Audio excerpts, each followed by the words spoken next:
nationwide federation of 50 state-affiliated right-to-life organizations.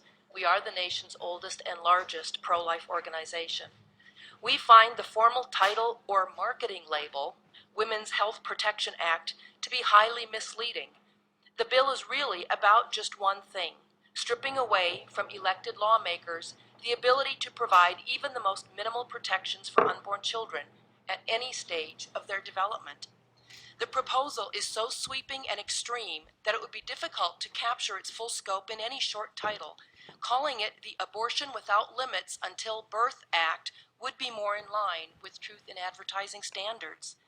In its 1980 ruling in Harris v. McRae upholding the Hyde Amendment, the U.S. Supreme Court said, "Abortion is inherently different from other medical procedures because no other procedure involves the purposeful termination of a potential life." Even many Americans who identify as pro-choice struggle with the abortion issue because they see it as a conflict involving life itself. Many, while not fully sharing our view that the unborn child should be directly protected in law, nevertheless support the kinds of laws this bill would strike down, laws that take into account what most Americans recognize as a life or death decision. In contrast, the drafters of S. 1696 apparently believe that any woman considering abortion must be shielded from any information that may cause her to change her mind. Under S. 1696, elective abortion would become the procedure that must always be facilitated, never delayed, never impeded to the slightest degree. What types of laws would the bill invalidate? The list includes limits on abortions after 20 weeks, past the point at which unborn children can experience pain, which are supported by sizable majorities nationwide. Laws limiting abortion after viability.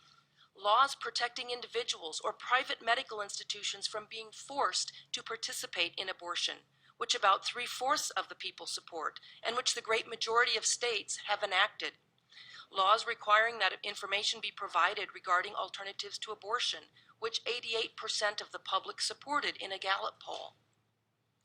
Laws providing periods for reflection. Laws prohibiting abortion because of the child's sex, which over 85% support. All these would be invalid.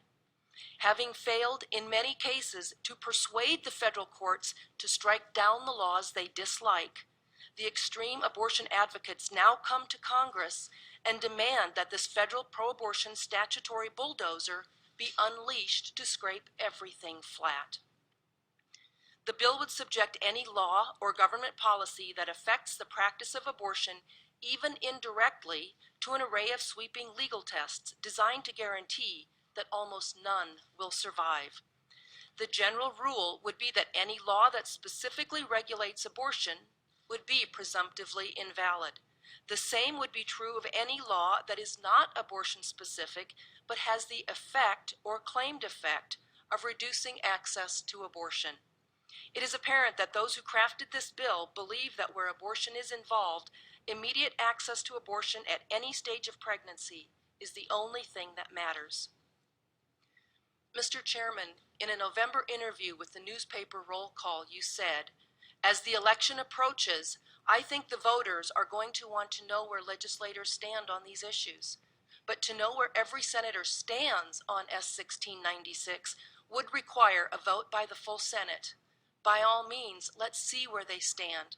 But in the spirit of pro-choice, how about giving the Senate a choice as well?"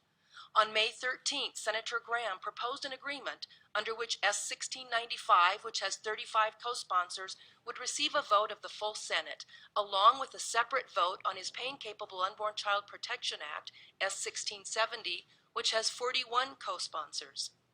The Pain-Capable Unborn Child Protection Act would protect unborn children in the 6th month and later with narrow exceptions.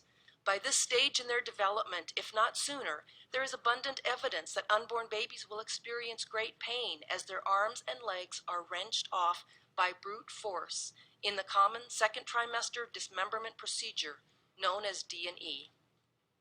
Mr. Chairman, in your response to Senator Graham's proposal, you made clear your opposition to his bill. But you went on to say, and I quote, "I am more than happy to cast a vote on it along with the Women's Health Protection Act, and I hope they will be considered. This issue deserves to be before this body." End of quote. We agree.